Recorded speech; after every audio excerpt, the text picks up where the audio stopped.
Welcome to the Muscle Expert Podcast with Ben Pakulski, one of the world's top professional bodybuilders, an expert on human performance and mindset mastery. Ben dives deep to deliver the strategies of the top experts to upgrade your body, mind, muscle, strength, performance, biochemistry, and how to become the upgraded modern man. Join us on benpakulski.com to learn the cutting-edge techniques to take control of your body, your brain, and create your greatest life. Hey, what's up, ladies and gentlemen? Welcome back to another amazing episode of the Muscle Expert Podcast. I'm your host, Ben Pakulski.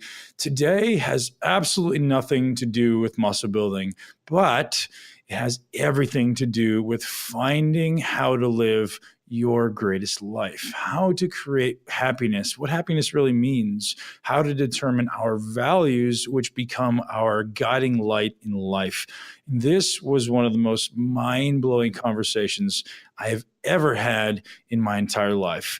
Dr. John Demartini joins me today to talk about things that go well beyond where I believed this conversation would go when I started. And this might be one of the most intelligent human beings on the planet with the most complete conversations around understanding human consciousness, why we're here, and really how to identify your greatness and live a happy, fulfilling life. Most importantly, getting rid of those things that are preventing you from living your greatest life. Dr. Demartini and I have a good 60-minute conversation about the 13 determinants of value, how to really identify those things by looking at the current situations in your life. And then we start getting into some really interesting stuff around his current evolution of thought and our place in the universe, human consciousness evolution, even talking about his latest book around cosmology, the origins of the universe and the expansion of the universe. And that stuff is a small part of the conversation, but it's a relevant part of the conversation. And if you're someone who likes to have your paradigm challenged by someone who is extremely bright and not woo-woo in any way, this guy's literally just connecting the dots around what's happening in the universe, what's happening in our mind. And he's reading everything under the sun on how we can expand our consciousness, framed around maximizing human consciousness, right? So it's not just, hey, I'm going to read everything because it's interesting. He's trying to maximize our time on this universe. And without a shadow of a doubt, this is one of the most interesting, thought-provoking conversations. So a few tips for this podcast. Do not listen to it on high speed because it'll blow your mind open. You got to listen to it on normal speed 1.0. You may want to take some notes because he drops a lot of names and a lot of really interesting conversations around things that, words you may not have heard and things that are going to be outside of the realm of day-to-day conversation. And then, as always, if you enjoy the episode, I highly recommend you reach out to Dr. Demartini, who spends 365 days a year on the road teaching people this stuff. And I would love to have you share this with at least one person who you know is trying to live their greatest life in their greatest body, because as far as I can see, this is step one in beginning to live your happiness on this planet. Enjoy the episode. Have an amazing day. Live your greatest life in your greatest body. Welcome, ladies and gentlemen, the Muscle Expert Podcast. I'm your host, Ben Pakulski, and today I have the tremendous honor and privilege of speaking to Dr. John Demartini. This gentleman's got so many books that are changing people's lives that I will mention at the end of the podcast and link to in the show notes. But the most important thing that we're going to speak about today is the values factor, which is his most recent book, and how essential this is to allowing us to truly start tapping into our greatness. Dr. Demartini, welcome. Well, thank you for having me. I appreciate it. Like I said before we got on the call, I'm truly grateful for your time because, after spending a good amount of time on your website and researching a lot of your stuff, what you're doing, you're truly carving out a niche and allowing people to identify what's important to them so that they can start identifying how to guide their life. And a lot of people live a life of confusion and aimless wandering. And I think the system you've started implementing allows people to truly first identify what's important to them, and then hopefully start carving out their destiny and their path. So tell us a little bit about that. Well, every human being, regardless of age, gender, or culture, lives by a set of priorities, a set of values, things that are most important to least important in their life. Now, this set of values evolves as they evolve. And decade by decade, you can see a tweaking or sometimes cataclysmic change in this list. Pardon me one second. Sure. I wasn't expecting that phone. That's all right. And this set of values is unique to them. And it's like a fingerprint. Mm-hmm. And whatever's highest on their list of values, the very highest, they're intrinsically inspired to do. So this is an intrinsic value, and they're spontaneously inspired from within to do. And they require no outside motivation, no incentives, no reminding to do this. But as you go down the list of values, you require ever greater degrees of extrinsic motivation to get them to do it. Correct. Just like a young boy who's, say 12 years old, if he loves his video games, nothing needs to be reminding him to do it. He just does them. But he may need to be reminded to do his homework or chores. Now, the second a person sets goals, intentions, and prioritize actions according to what they value most, they have the highest probability of achievement. They have the highest probability of stamina. They'll expand their space and time horizons and give themselves permission to do something greater. They automatically increase their self-worth. They automatically get blood glucose and oxygen into the forebrain, which is the executive center, where they can see inspired visions, execute plans, strategically plan, and have self-governance and mastery. In other words, living by what's highest on your value is one of the great keys to great achievement. If we get the highest value and we set sail for that, we become captain of our ship, master of our fate and destiny. So identifying what is truly most important to you, because if you don't fill your day with high priority actions that inspire you, your life is designed to fill up with low priority distractions that don't, as a feedback to let you know you're not being authentic, because your most authentic identity revolves around what you value most. We want to be loved and appreciated for what we value most. So identifying what those values are, setting sail accordingly, according to the highest priority one, raises self-worth and raises achievement. So that's why values are so crucial in the mastery of life. I love the word you brought up right there. And this is a word that's come into my paradigm and my worldview very recently, authenticity. So we all live, this life of seeking. We're trying to find our true path as human beings, and we're trying to find out what truly makes us happy and what truly makes us feel fulfilled. And it seems as though that's the answer, right? And, you need to find out how to live your most authentic life. And obviously, to find out how to live your most authentic life, the first step to that is identifying who you are and what your value system is. What are the steps you recommend people start going down to start identifying that? Because it seems as though it's pretty vague unless someone were to come up with a system and identify it. Well, I've been working with values for over 4 decades. Mm-hmm. And I am certain if you just asked a general person on the street, what is it that your life demonstrates that you value most? Most of the time, they will subordinate to outer authorities, mothers, fathers, preachers, teachers, or collective authorities, peer pressure, traditions, conventions, mores, and they'll tell you what they think you want to hear. And they'll say kind of ideologies and idealisms about the way life is supposed to be instead of what their life demonstrates. But your life demonstrates your values, because every decision you make is based on what you believe at any one moment will give you the greatest advantage over disadvantage, greatest reward over risk to your highest values. Your brain is a heuristic analyzer of risk, reward, and benefit over drawback. And it's going to make sure that you make decisions based on what you think is going to give you the greatest advantage. Now, this is according to what you value most. So a mother is going to make decisions based on her children. The video game player is going to make decisions based on his video games. Now, if I ask somebody what their values are, I guarantee you, I've been doing this so long, the majority of people are going to tell you what is ideal, not what their life demonstrates. Just like most people will tell you, I want to be financially independent, but no matter what they do, they keep buying consumables that depreciate in value instead of buying assets that put money in their pocket. Absolutely. So the first thing I did when I tried to discern what exactly is the key to identifying what their life demonstrates as valuables, I realized that there were 13 primary determinants. And I compiled those, and I've been using them now for many years.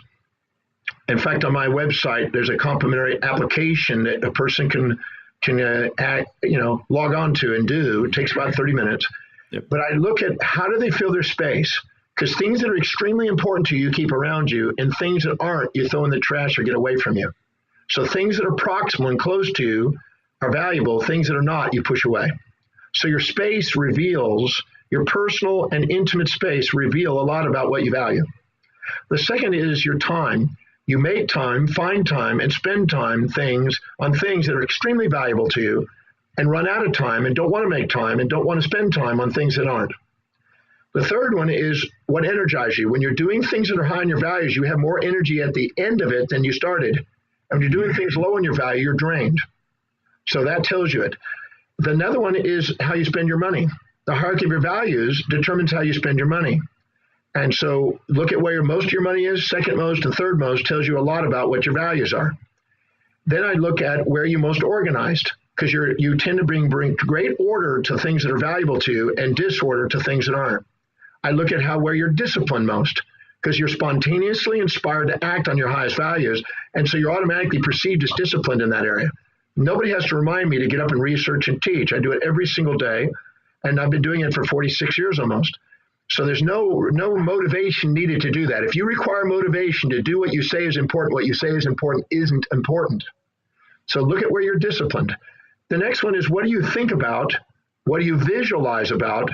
And what do you internally dialogue with yourself about most, about how you would love your life to be that shows evidence of coming true? If there's no evidence of those things coming true, and it's not what you would love to have happen, then those are not high on your values. So I look at what do you keep thinking about, keep visualizing, and keep talking to yourself about most, about how you want your life that shows evidence coming true. The next value determinant is exactly what is it you keep wanting to bring the conversations to. So if you walk up to somebody, some people will come up to you and say, how's your kids? How's your investments? How's your health? How's your business? They want to talk about what's valuable to them. What do you want to keep talking about? And if you get to talk about it, you'll talk all night about it. And it'll liven you up and wake you up if you get to talk about it. The next one is what inspires you and what's common to the people who inspire you. So in my case, it's studying the laws of the universe. I see the universe as a giant jigsaw puzzle. And every time I find another piece that fits in the puzzle, it inspires me. Every time I get to go to another country and share that with another group of people, that inspires me. And when I meet people that do extraordinary things and overcome amazing odds, that inspires me. What inspires you? What is it brings a tear of inspiration to your eyes that absolutely inspires you? The next one is, what are the three most persistent and consistent goals that you're pursuing that's showing evidence of coming true? And the last one is, what is you can't wait to study, read about, learn about, listen to, or watch videos of most? If you look at and answer all of those 13 determinants, three top answers, you will see that the same answers repeatedly show up. And the ones that show up most frequent is the highest value, second most frequent is second, and third most frequent is the third. And identifying the top three, in particular the top one value, tells you what your identity revolves around and where you're headed. And your mission and your purpose in life is a reflection and expression of that highest value. I love this. And I went through all this stuff on your website, and I'll link to that in the show notes. The first thing that came to mind as you're walking through all these things is this something that's intrinsically present and established, or is this something that we can learn to begin to adjust, manipulate, and influence? Well, if we meet somebody that we think is more intelligent than us, more successful than us, has more wealth than us, has a more stable relationship or a more attractive spouse than us, is more influential, has more beauty or health than us, or more inspired or spiritually aware than us, as long as we perceive this and we imagine them having something we don't, and we're too humble to admit what we see in them is inside ourselves, we'll tend to subordinate to them and live in their shadows instead of stand on their shoulders. And we'll tend to inject other people's values into our life and cloud the clarity of our own highest value. And then we'll end up scattering ourselves and diffusing ourselves, trying to be somebody we're not. And that's like a cat trying to master swimming or fish trying to master climbing is self-defeating. We're not here to live in people's shadows. We're here to be authentic to ourselves. We're not here to compare ourselves to other people. We're here to compare our daily actions to our own highest value and dreams. And that's the difference. And many people dilute themselves and dilute their power and weigh themselves down with emotional baggage, beating themselves up because they're trying to be somebody they're not. We're not here to live outside our own values. We're not here to fit in. We're here to stand out, to express our difference and uniqueness. That's how we make the greatest difference. Dr. Demartini, do you run into a lot of people who have a really well-established life? Maybe they're, externally successful, but who are living this disconnected life and they're not congruent with their value systems? And if so, how do you recommend people start changing? Because I feel a lot of us are living this life that we believed in the past to be the path to our happiness. And then you get there and you're like, hey, this isn't quite what I thought it was going to be. It's not quite as fulfilling as I thought it was going to be. What do you recommend the first step that these people take in toward, obviously identifying their values? And then from there, how do they start truthfully shifting their life? Well, if we're attempting to live in somebody else's values, we can't sustain it, first of all. It's just like if you meet a very beautiful girl and you're highly infatuated. In the first few weeks while you're infatuated, you'll probably sacrifice some of the things you normally do in a day to do the things that you think she wants to do or things that are important to her. And then in the process of doing it, you'll eventually fade from those activities back to your own behavior. So during infatuating moments, we can try to live by other people's values, but it's self-defeating, and we eventually want to be loved for who we are, and we want to go back to what's meaningful to us. So we can't sustain living in other people's values without internal conflict and physiological responses. So when we are thinking what's important to us is based on other people's values, we're going to end up having this self-defeating perspective. But our own decisions are based on our own values. And sometimes what we're actually doing is according to our own values, but we're expecting to be doing something else. I've asked millions of people as I've traveled the world, sometimes 10,000 people at a time, how many of you want to be financially independent? And everybody will put their hand up. And then I'll put in the room, how many of you are financially independent? And most hands go down. Because many people live in a fantasy. They want financial independence, but in their hierarchy of values, they have a desire for immediate gratification and buying consumables that depreciate in value instead of buying assets that go up in value. So as long as they are living in a fantasy of somebody else's values, but actually, trying to be this wealthy person when they don't have the value structure that will lead them to it, they'll beat themselves up thinking there's something wrong with them. So they're living according to their own values, but they're fantasizing according to other people that they've injected. And this is where the conflict comes in. So you have two choices in life. You can either go and do what you really love and delegate lower priority things and grow your self-worth and become efficient and then engage other people in jobs and they help the economy by doing something that's meaningful, that serves people, that gives you income, that pays for the delegations. Or you can take the things that you're doing temporarily until you can delegate and link it to what you value most and ask how specifically is doing this action going to help me fulfill what I value? And if I can answer that numerous times, I'll make links in the brain and neuroplastically alter the brain, and so I can become engaged and inspired in those activities that I know will be helpful to me. So either you do what you love through delegating or love what you do through linking is a way you do it, because there's no fulfillment in life unless there's congruency between intention and highest value. And so the mastery of that is the mastery of questions or prioritizations. Hey, so what do you think about the podcast so far with Dr. Demartini? Absolutely mind-blowing. This gentleman is incredible, and you've got so much more great information coming at you in just a minute. But first, I want to bring you a special message from our sponsor, Four Sigmatic. So Four Sigmatic is leading the mushroom movement, and the mushroom movement is real. Mushrooms are upgrading our biology, upgrading our physiology in ways like nothing else on the planet. So the one that I'm most interested in, I've been using aggressively for 6 months, twice a day, is lion's mane, because of the research around upgrading your brain, upgrading BDNF, upgrading your brain's ability to form new pathways. So as we age, it's been suggested that our brains are hardwired, but we now know that we can actually improve our brain's neuroplasticity and learn new things faster.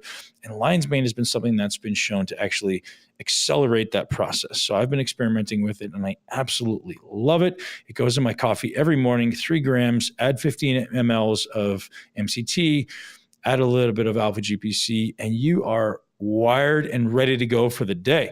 On top of that, I'm using some reishi. I'm using cordyceps now to help improve my endurance to climb Mount Kilimanjaro. So if you're someone who's doing any type of endurance training, cordyceps is something you guys want to consider. Four Sigmatics also got mushroom coffee mixes. They've got adaptogen coffee. They've got mocha coffee. They've got decaf. They've got literally every type of mushroom mix you could ever want. But definitely check out lion's mane, reishi, and cordyceps. I've also been a fan of chaga, which I put into my routine when I feel a little run down, when I'm traveling, or when I'm training really hard and feel like my immune system needs a little kick in the pants. So if you want to check this out, you guys can get 15% off Four Sigmatic by going to foursigmatic.com/muscle, and I'll link to it in the show notes. Remember, the discount code is muscle to get 15% off at Four Sigmatic. I hope you enjoy this episode. Live your greatest life in your greatest body, and fire Dr. Demartini some feedback on this episode, because this guy is blowing up people's minds across the world every day. I appreciate you all. Have an amazing day and enjoy the rest of the podcast. Do you think this is an important step or something you've started integrating in families and businesses? Because it sounds to me like, I guess I should ask the question, how important is it that the people around you have parallel or congruent value systems? Well, no two people have the same set of values. If any two people are exactly the same, one wouldn't be necessary on the planet. In the family dynamic, you're going to have complementary opposite values, just like the genes are complementary opposite between husband and wife's genes. So you're going to have the complementary opposites. The key is to learn how to ask yourself, how specifically is what they're dedicated to helping you fulfill what you're dedicated to, and how specifically what you're dedicated to helping them fulfill what they're dedicated to. It's not about getting their values to be yours or yours to be theirs. That's futile. It's about finding out how what they're dedicated and what is their value is serving you, and how vice versa, yours is serving them. That way you have a dialogue instead of an alternating monologue in communication. And that way you can help them fulfill what they want, is they can turn around and help you fulfill what you want without losing who they are in the manner and process. I love that. Now, the 13 value determinants, there's a lot of really great questions here that seem as though they'll give relatively self-explanatory answers. You know, how do you fill your space? How do you fill your time? What gives you energy? What do you spend your money on? Those are pretty self-explanatory. But you look at things like, where are you most organized? Where are you most disciplined? What if someone listening doesn't have a very clear answer to that question? Well, I've been doing this for decades. So yeah. I hear people in my seminar, the Breakthrough Experience program, which I've done 1,135 times. Wow. I've done that, and I hear that every week, and I've never found it to be true. I believe it. The only reason why people think they can't think of what they're organized in or disciplined in is because they're comparing themselves to other people that they admire and think, oh, I don't have discipline in that area, so I don't have discipline. And so the reality is they do. It's just they may have discipline and making sure that they're in front of the TV at 8 o'clock every single night. They may be disciplined on their makeup. They may be disciplined in their clothes. They may be disciplined on how they eat. They may be disciplined on their physical fitness routine or their social connections with people on Facebook. I don't know what it is, but we need to identify what it is to look at what they truly value, because they have it. It's not missing. I have yet to find one person that honestly didn't have a hierarchy of values and have a discipline. It's just not what they are fantasizing it should be. Whenever you hear yourself saying, I should, I ought to, I supposed to, I got to, I have to, I must, which are imperative injunctions of other authorities, that tells you you're trying to live by other people's values instead of what you would love to do, what you choose to do, and what you desire to do. That's a sign you're living intrinsically from within.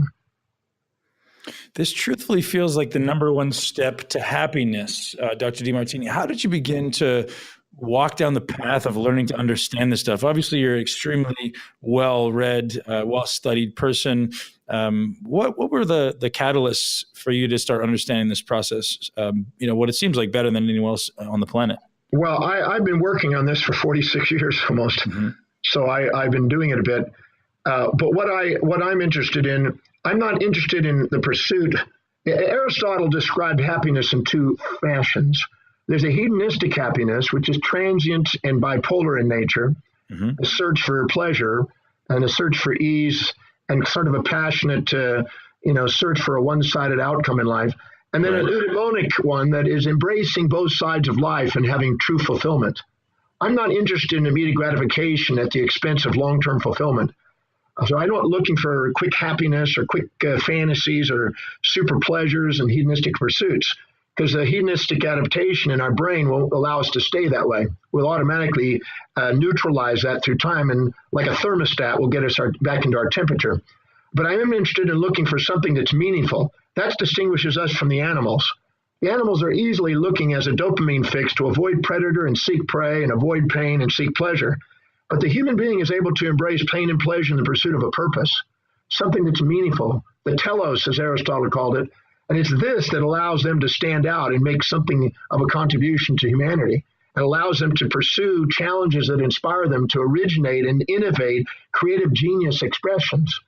It's the unborrowed visionary when you're pursuing that, not the borrowed visionaries from society trying to fit in and basically becoming sheep. It's about being the shepherd. And I think we all have the capacity to do it. I've certainly trained thousands and thousands of people on how to do that. And the moment they do, they become inspired by life and not living quiet lives of desperation. And they do the extraordinary instead of live in the ordinary box, bound by the constraints of their own subordinations. You say that you continue to travel the world and educate, but you also say you continue to study and research every day. It seems like, to be honest, I thought we'd have a 2-hour-long conversation about these value systems, but it seems like it's pretty concrete. Like the things you've identified are so apparent and so obvious. You've answered that question. What is your greatest area of interest and focus now, as it feels like you've kind of transcended this understanding of these values, and now you're working on to, the next step in understanding, as you say, the laws of the universe? Well, when I was 17 years old, I met an amazing teacher named Paul Bragg. He inspired me one night in 1 hour with one message. And I had a dream at that time to overcome my learning problems, because I didn't know how to read until I was 18. I had learning problems. And I never thought until that night I met him that I'd ever be an intelligent person. Never thought I would be able to speak very well, because I had speech impediment. And I was kind of born with some deformities. And I was inspired that night, and I set out to study what he called universal laws, universal principles. And I didn't know what that really meant at first, but I looked it up and started reading dictionaries. And I was looking for, what I did is I made a list of every known discipline and ology that a person could study. And I got through the dictionary and encyclopedia and listed them all. And then what I did is I said, all right, I'm gonna go ahead and study at least 100 books on each ology, and that'll be a goal to keep me busy for a while. And I figured that a PhD would be equivalent of that, at least 100 books in each ology. And so I started doing that to try to find the most universal principles that stand the test of time relating to human behavior. In the process of doing that, that's what I wanted to build a foundation of teaching from. And so I have a fascination with many different disciplines, but all of it relates to the evolution of human consciousness and expansion of awareness and potential as a human being on planet Earth. So all of them, whether I'm studying astrophysics and I'm studying nucleosynthesis and how minerals are created on the planet and in the universe to make up enzymes, to catalyze us, to have vitality, or whether I'm studying mythological constructs to look at the archetypes inside the human psyche, everything that I study is all related to how to maximize the human expression. And so that's, I don't have a boundary on those studies. Right now, I'm finishing up a 600-page textbook on cosmology because I want to understand the origin of the universe as it relates to the origin of life forms. And so that relates to human behavior, because that entire evolutionary pathway, or if you will, creative pathway, has an impact on our goals and destiny in life based on the magnitude of space and time we hold in our mind. If we live day to day like a factory worker, we'll play small. But if we're an inspired visionary, we may think in terms of a millennium or millennium. It all depends on the magnitude of how big a vision we're willing to give ourselves. And the more congruent you are, the bigger that vision becomes. Can you give us some insights onto how cosmology is influencing human consciousness? Well, just the questions. You have two basic models in cosmology. One is a finite and one is an infinite. One is a transient universe that has a beginning and an end, and one's an eternal recycling universe that goes on potentially for eternity. And both of those are representations of what Immanuel Kant called the immanent mind and the transcendent mind within the human being. The immanent mind is like the animal mind that's basically reflexive, that is a reflex from predator and prey and external circumstances. And the inner one is the conceptual abstraction of the transcendent mind that conceives of infinity and conceives of mathematical abstractions and thinks in terms of eternity. And so these are, when we live by our highest values, we move into the conceptual abstractions of the transcendent mind, the soul of what people called it. When we live by our lower values, we want immediate gratification, and we start thinking in terms of finite immediate needs. So our space and time horizons based on how congruent we are with our own highest values or lower values. And that's so our cosmology is a reflection, an expression of human beings studying it. If you study each of the writers on cosmology, you can see where they're perceiving it from, where they're perceiving it from something that they're inspired by, or they're perceiving it as a job and a duty. It shows up in the way they write the articles and what they write the textbooks or do their PhD papers on. I think it'd be important for us to begin to identify, or at least articulate a definition of what cosmology means and what our listeners need to know when you refer to cosmology. Well, there's two terms. There's cosmogony, which is the origin of the universe, which gives us constructs like Big Bang theories and cyclic theories and plasma theories and lambda theories. And then there's also cosmology, which is the study of the universe itself. Not necessarily the infrastructures, but the actual general theme of the universe. And it could be from the microwave background, could be supergalactic clusters, filaments, it could be different things. But the cosmology is the study of the universe itself. That is probably the one of the most, I guess you could say, the most abstract mathematical explorations to stretch and develop the human mind that's been ever conceived of, because it utilizes everything that it takes for the brain to maximize its functions. So that's why I think entertaining that is a very useful thing for the human mind, because it allows it to think outside the box. You know, if you live day to day, you're not going to have the same life as if you hold a vision for beyond your life. I always say that, the magnitude of space and time determines the level of conscious evolution you've obtained. And if you want to make a difference in yourself, you need a vision at least as big as your family. You want to make a difference in your family, you need a vision as big as your community. You want to make a difference in your community, you need a vision as big as your city. You want to make a difference in your city, you need a vision as big as your state. If you want to make a difference in your state, you need a vision as big as your nation. You want to make a difference in the nation and be number one in the nation, you need a global vision. And if you want to make a global impact, you need an astronomical vision. And therefore, the study of astrophysics and astronomy helps you, kind of like Elon Musk and Richard Branson. They're playing in a cosmic view. Allows them. Even Rupert Murdoch, I was having dinner with one night, and I asked him how he created his empire. He said, I hold a globe in my hand, I spin it around, and I say, what message do I want to bring to what part of this little planet today? He's having a celestial view, not a terrestrial perspective. The terrestrial world is the world of trial, where we live in by learning from trial and error. But the celestial view is for visionaries, unborrowed visionaries that have visions of what they want to make a difference on the planet with. I'd rather go from that perspective and teach people how to live there. Brilliance.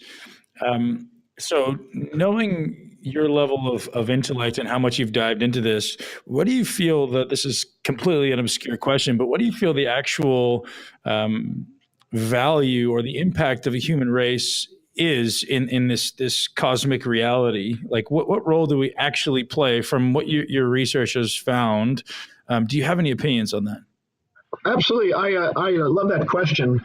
So just we'll have fun on the answer here. Absolutely. It's probing into the infinite micro down to Planck's dimension, which is the smallest mathematical domain we have.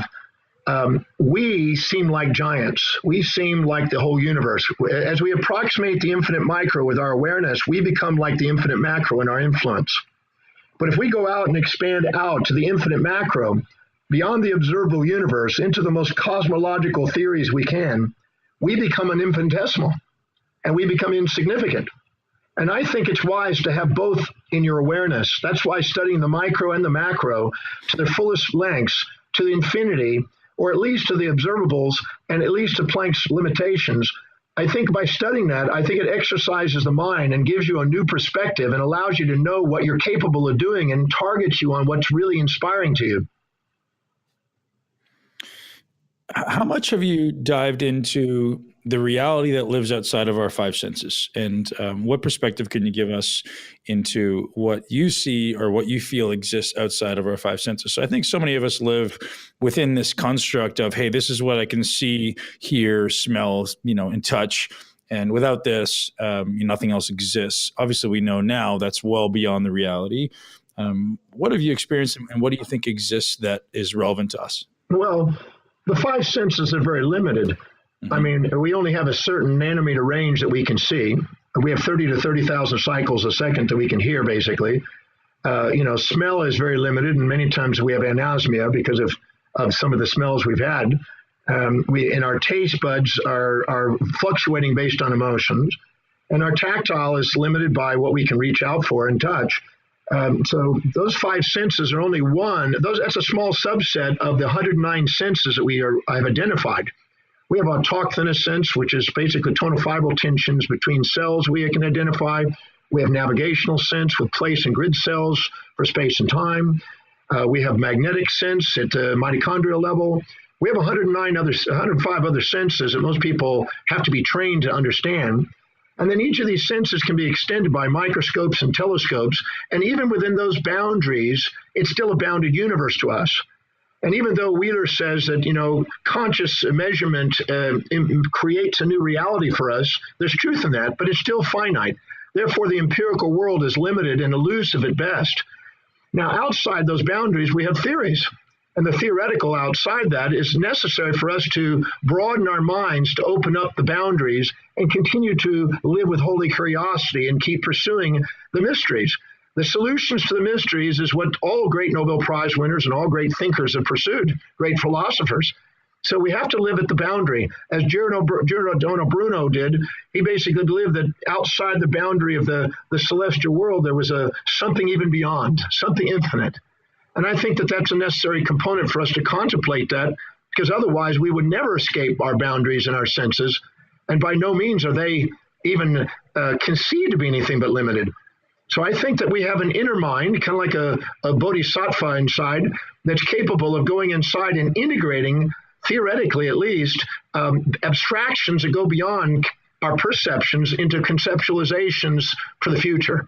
And I do my best to try to do that on a daily basis. It was Sir Isaac Newton that played in that field, and Einstein said it's enough for me on a daily basis to sit in awe before the intelligence, a panpsychic intelligence that permeated the universe.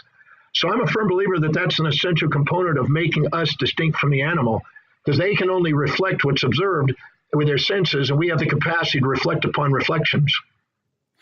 One of the questions I wanted to ask is, how did you begin to create a framework around what avenue to pursue? But I think even the question of asking about a framework is maybe a limited paradigm for me. Like, what do you use as kind of your guiding light to guide your thought process? Because it seems as though there's an infinite number of considerations you're making when you're going down these paths of studying, all the intricate relevancies in the universe. Well, the way you called it, the intricate relevancies of a beautiful language, what it is I'm interested in maximizing human awareness and potential.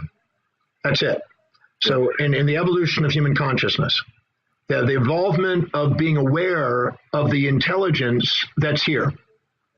Okay? So anything that relates to that is inspiring to me. And I guide that by that question.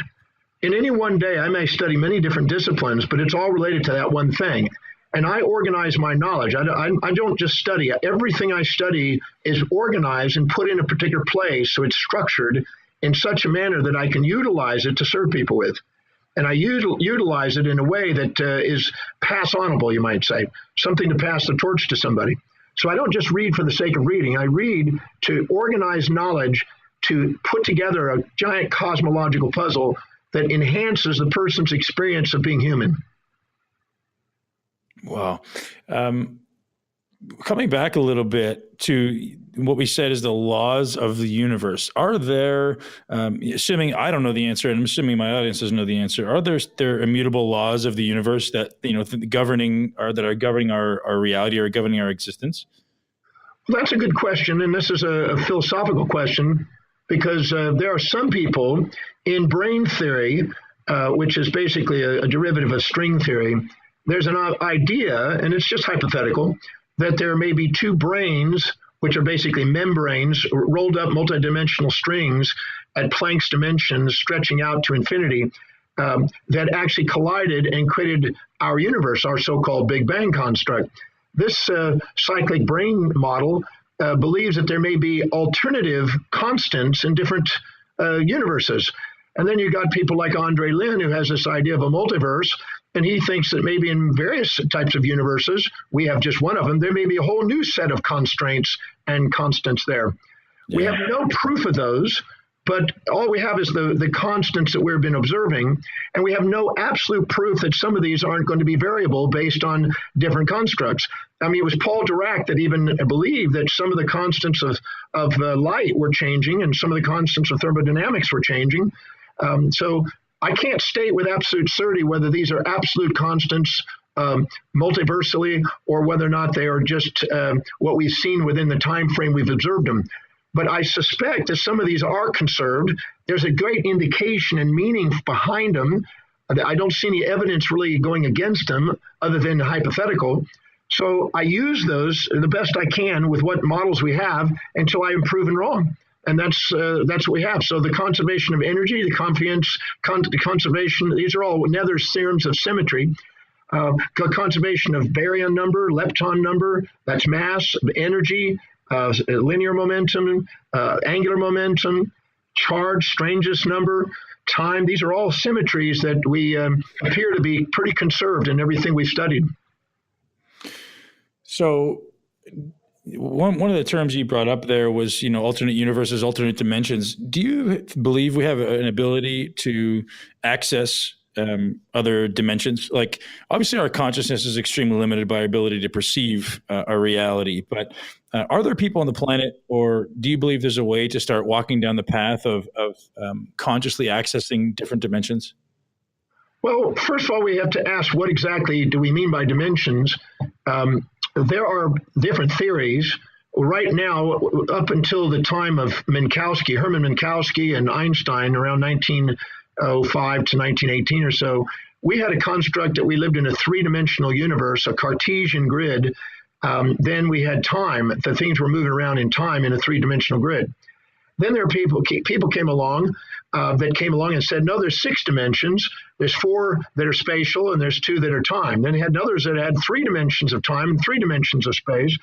There's different theories mathematically that are plausible theories that could exist. Then we have what is called Riemann and Hilbert space complex mathematics that add new dimensions. Then we have the construct of Klein and others that basically believe that there's all kind of multi-dimensions rolled up into one dimension. This is what string theorists have ideas of.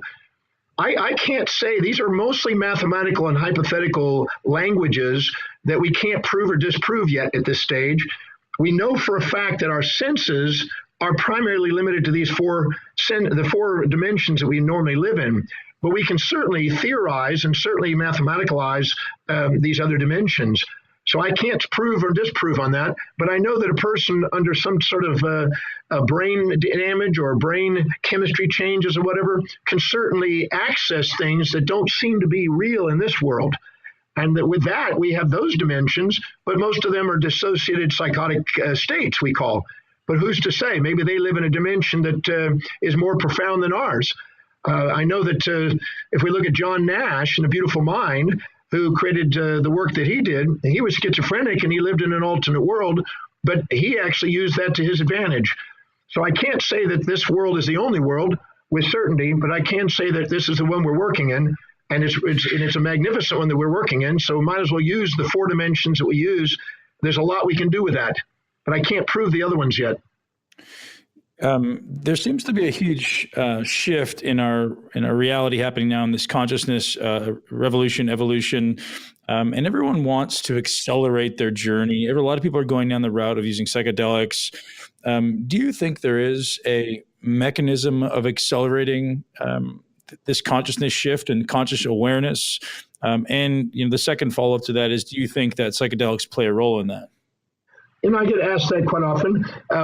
My experience is when people live by what they value most, their highest value, they accelerate their achievements at the most efficient way. Proteus's law of least action is expressed perfectly in that state. And I think that's easy to demonstrate and quite easy to prove. Now, when you're dealing with psychedelics, you're dealing with brain chemistry. And many people think that those are real, but they're really brain aspects. If you take and stimulate with electrical or magnetic stimulation certain regions of the brains, you can induce God experiences or spiritual experiences or metaphysical dissociative states that are not of this world. There'll be combinations of brain firing, and they're combinations of things you don't see in this reality that aren't normally in the pathways.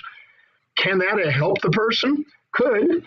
Depends on what their mind is functioning from. This could be a way of remyelinating new pathways in the brain and give them a new way of looking at things. So it has the potential to do that, but I can't guarantee that's going to do that.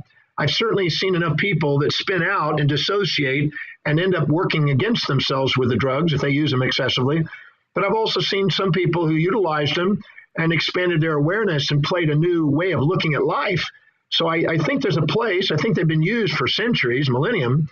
And I think that if they're used wisely, then they have a place. But I don't think it's just a recreational entertainment. I think it needs to be used wisely. That's all. Understood. So the framing of my podcast is ultimately living your greatest life in your greatest body. Once people have gone through your 13 value determinants, what are some of the next steps you recommend people going through to truthfully start to understand their place in the universe and how to really make the most of this time here? Well, the question that you want to ask is, you have a finite time here, and you have so many, quote, hours in a day, 86,400 seconds in a day, basically, and 12 hours a day and 12 hours a night, supposedly. You have so many finite seconds. The question is how do you use them? And if you don't fill your day with the highest priority actions, you'll devalue yourself. So you got to ask yourself, what is it that I'm going to fill my mind with? So if I'm going to read, what am I going to read that's highest in my priority that's going to help me fulfill my life the most? Who am I going to hang out with? What are the highest priority people I would like to hang out with? What are the highest priority actions I can do at home or at work? What are the highest priority social interactions I could do? What's the highest priority things I could be viewing and putting and feeding my mind visually or auditorily? I would think it'd be wise to prioritize your life, because that's the thing that allows you to magnetize opportunity. If you don't fill your day with high priority actions inspire you, it is designed to fill up with low priority distractions that don't. When you have a high priority agenda, it's easy to say no to lower priority distractions. Everybody around you's got a different set of values, and they're imposing and projecting those values onto you daily, trying to vie for your attention to get what they want. And if you're not able to say thank you, but no thank you, and prioritize it, and then do what's important to you in a way that serves other people, you won't make the income to delegate lower priority things, and you'll trap yourself. So high prioritization is probably the wisest thing we can do in both business and home, or otherwise we'll have a quiet life of desperation doing lower priority things instead of a life of inspiration doing the highest intrinsic value.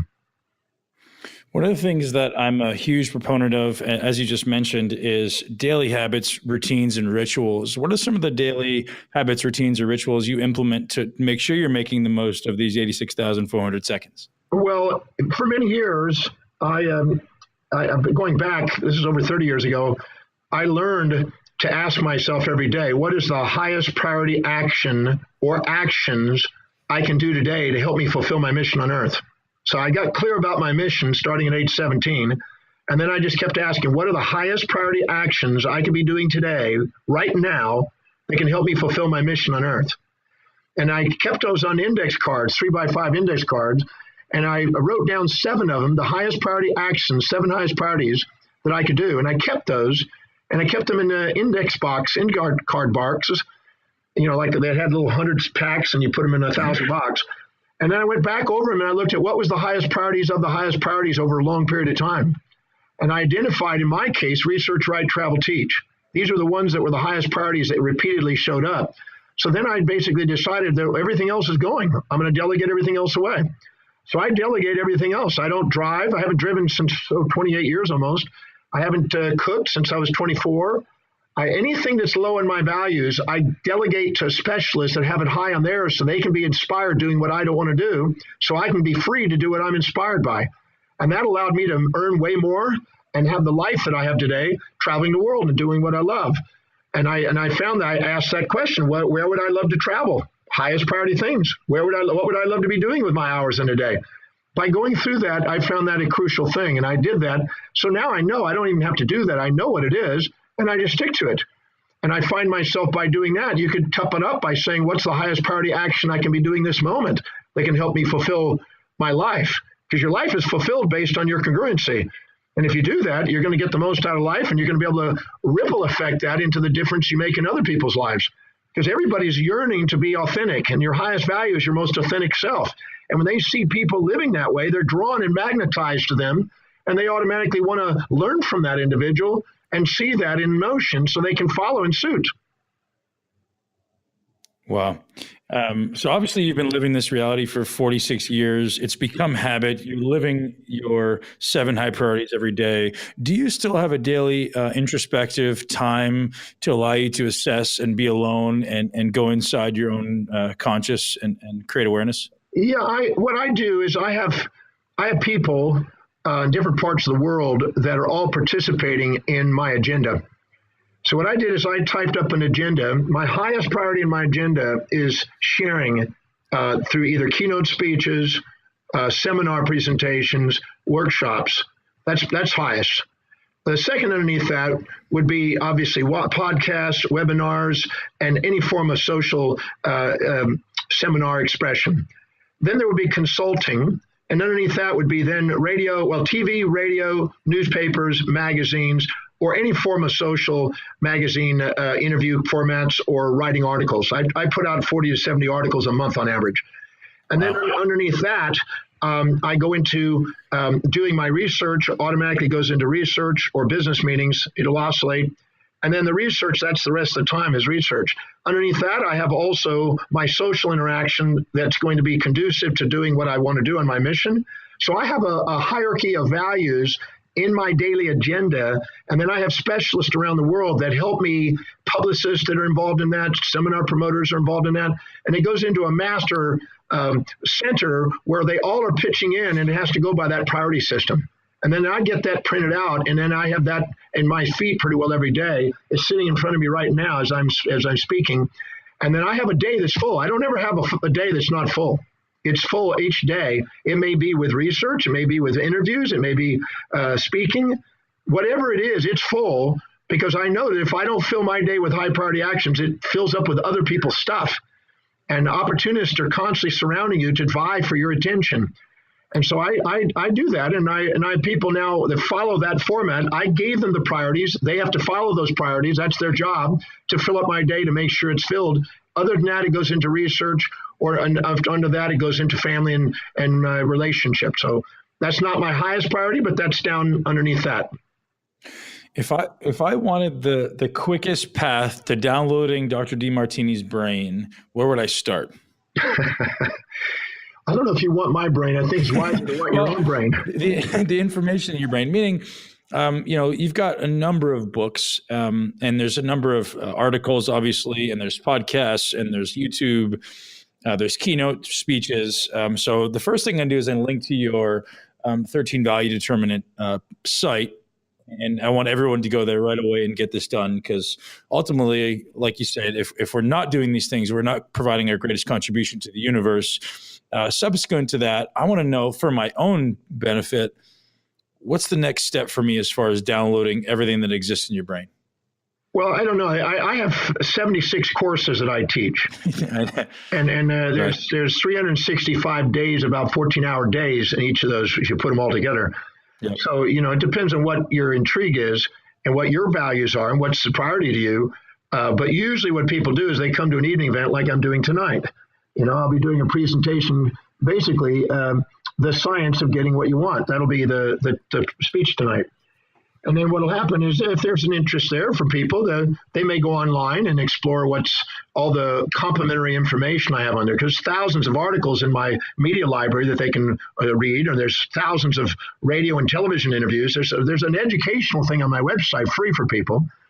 They may go on that, and some people will stay for months on there working and just going through videos and reading articles and things of that nature. Or they may go on in my shop, my store there, and they may buy some books or some of the 100 CDs or so that I have out there. And then from there, they may go on to the Breakthrough Experience. The Breakthrough Experience is my basic kind of entry signature program that I've done in 63 countries, and about 90,000 people have attended. And this program is about starting to take command of your life. So some of the things we're talking about here, I show people basically how to start this thing going. Then I may have another program called the Prophecy One Experience, because I believe that you could be a prophet of your own destiny. And that's 7 days long on mastering all 7 areas of life and leadership, waking up your leader inside, your global leader. And I have different programs that go on from there that are much more vast. Like I say, 76 courses. And that goes all the way to taking people onto various locations in the world and meeting social leaders and religious leaders and political leaders and things like that, where we actually go and meet people and explore the culture. So I have different courses that are involved, and it depends on where they want to go. And there's no right or wrong. There's no morality to it. It's just whatever it is that inspires you. Dr. Demartini, you're such a great contribution to, human consciousness, human evolution. Are you doing things on a day-to-day basis to take care of your physical body? Like, what does your daily routine look like around nutrition, around exercise? Obviously, you're in very good physical shape and physical health. I'm just curious how you still manage to integrate, taking care of this, meat suit. Well, my breakfast consists of usually, I drink water in the morning, and then for breakfast I'll have some yogurt and some fruit and some grains. At lunch today I had a salad and some salmon and some multigrain bread. Dinner tonight I'm having a dinner with Paul Chaudhry, who's a famous comedian here, and we'll have probably some sort of fish and vegetables. I eat relatively well, I believe. And I drink juices, vegetable juices, not a lot of fruit juices, but a lot of vegetable juices. And I drink mainly water. I haven't had coffee. I've had 3 cups of coffee my entire life. I haven't had tea really, except some sort of herbal tea.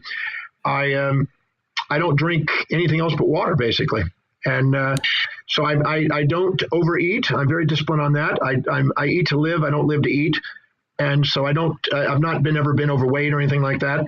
So I figured that that's wiser to do caloric restriction. And I do some calisthenics and some yoga and some stretching and a few push-ups and sit-ups and things of that nature. Nothing major. My girlfriend sometimes gets me in a gym, but I'm not a fan of that. I just do that occasionally. I do a lot of walking. And on my 65th birthday next year, I'm doing I'm going to the North Shore and surf big waves again, because I did that when I was young, and I had a goal. I set that at 16, that I would come back at 65 and ride at least a 20-foot wave. So that's my goal next year. So, that's it. I don't have but a simple life and drink a lot of water. So short of, all the education you're doing and the research you're doing, is there anything specific you're doing? Everyone's in this realm now of trying to upgrade their biology, upgrade their brain. Is there anything you're doing supplementally, or any daily practices you have to upgrade your biology or your brain? Well, I do take a supplement, a Bluebonnet multi-mineral supplement, and some vitamin C. But I don't take any. I haven't had a drug in my body, not an aspirin, not an antibiotic, not one drug in my body in 46 years. So, wow. I don't have any drug use of any form, not even an aspirin. I haven't needed it. There's no reason for it. So I've been pretty good on that. I do see that by standing on stage a lot, I have to stretch my neck and shoulders back, because sometimes being over stage, you're looking down, and that's a burden to the shoulders and neck. I do sometimes, because I probably sit more than ideal, I have to kind of do some sort of movements on my legs. But overall, I'm doing pretty good, I think, for 64 years old almost. Good for you. And as far as what the amount of travel you do, you don't have any system you integrate as far as resetting from jet lag? I don't get jet lag. I don't ever notice things like that. I'm too I guess focused on what I want to get done to even be focused on that. The more present you are, the less you're in time. And I don't, I've done over 18 million miles in travel. I'm going on 19 million now. And probably by next year, I'll get that 19 million mark. I do a lot of traveling. And people say, you glow tonight on the stage. And I said, well, I probably am radiating. And you still sleep well? I still sleep. I used to sleep 4 hours a day for probably 35 years. But today, now, I do have to get up sometimes and pee in the middle of the night. So I have to be careful on drinking too much water at night. It'll wake me up. And that means where I have to get back and I go back to bed. So I think that's part of what goes on in your 60s. So I have to get up sometimes in the middle of the night. And I'm hoping that's what it is. And but that's pretty normal, I think, for my age. Well, sir, you're truly a blessing to the human race, and I truly feel grateful for having any amount of your time, let alone this amount of time. So, Dr. Demartini, thank you so much for being a guest on the show. Thank you for having me. Thank you for your lovely questions, and thank you for caring enough about people to keep bringing ideas to them that can enhance their life. I mean, what's greater in life than making a difference in people's lives? That's what it's all about. That's our meaning in life. Thank you. 1,000%. And I plan to be a regular attendee at your seminars. As soon as we find some in the U.S. or Canada, I'll definitely be there. Yeah, we'll be coming up to one in Toronto here very shortly, and then in New York later. That's where I'm from, so I'll probably see you there. Well, just a few weeks, we'll be there. Oh, wonderful, sir. Thank you so much for your time. Have a wonderful day. So what did you guys think of Dr. Demartini? As you could see, my level of interest was extremely high, and some of the things he was talking about were just well beyond my realm of comprehension. But what he did was open a lot of doors to start asking better questions for both myself and you. So the first thing I suggest you guys do is head on over to Dr. Demartini's site, which I'll link to in the show notes, and go through his really easy to follow system to determine your values. So the things that we talk about is just as simply, how do you fill your space, time? Where do you gain energy? What do you spend your money on? These are going to be the most obvious things that can determine what your values are. He talks about where are you most organized? Where are you most disciplined, inspired, and focused? What are you thinking about? What do you visualize? What do you want? And these are questions that, if you haven't already written these down, one, do that right now. Two, head over to his site, because these are the questions he asks, and he gives you a really easy system to determine these things. What is actually coming true in your life? Because if it's not coming true, you're probably not placing enough of your time, focus, and energy on those things to allow it to come true. Because the reality is, if you focus on something hard enough and you put all of your energy and focus into it, it has no choice but to come true. It always does. What is your internal dialogue? Where are you inspired? And what do you read and what do you study? These are the things that are going to determine what you actually value in life. And without those things, how do we know how to live our greatest life? Tremendous conversation. And for me, I literally felt I needed to turn my brain up about 10 notches to start to understand and think about all these things that he was talking about. And if you felt the same, you may want to go back and listen to this conversation again. I know I will, at least a number of times, before we let it pass out of our focus. We spend so much of our life trying to consume information, and it shouldn't be about consumption. It should be about understanding. So right before you move on to the next podcast, go back and listen to this one again if it was something of interest to you, and actually get something out of it, right? We don't read books for the sake of reading books. We read books to learn. We don't exercise to say that we exercise. We exercise to get results. And this is a big paradigm shift for us. So spend some time learning, understanding before you move on. If upgrading your brain is something you're interested in, I want to give a shout out to our sponsor, Four Sigmatic, because this is something I've been doing for 6 months. And I notice, honestly, a tremendous difference in my processing speed, in my ability to retain information, recall information, my ability to verbally recall words when I'm having a conversation on these podcasts. If you guys go back to the original podcasts, I was never really great at having a conversation. I was never really good at coming up with great questions. But the more I do it, the more I practice, and the more I upgrade my consciousness, I upgrade my brain, the better I get at this stuff, and actually staying engaged in a conversation and giving these people good, insightful questions. And one of the things I'm doing daily is about 3 grams of lion's mane that I get from Four Sigmatic. I'm also doing nighttime reishi. I'm also doing chaga. And now that I'm climbing Mount Kilimanjaro, I've been experimenting with cordyceps while on a ketogenic diet. And cordyceps has been proven to have tremendous benefits to the aerobic system. So as far as improving endurance, improving output, cordyceps. So if you guys want a link to a discount on Four Sigmatic, I'm going to hook you guys up in the show notes, because Four Sigmatic's been taking care of me, and it's an amazing company with an amazing mission around joining the mushroom movement. I hope you'd enjoy the show. And as always, I would love a review. Tell Dr. Demartini how awesome you think he is, and tell me how awesome you think I am. Have an amazing day, guys. Live your greatest life in your greatest body.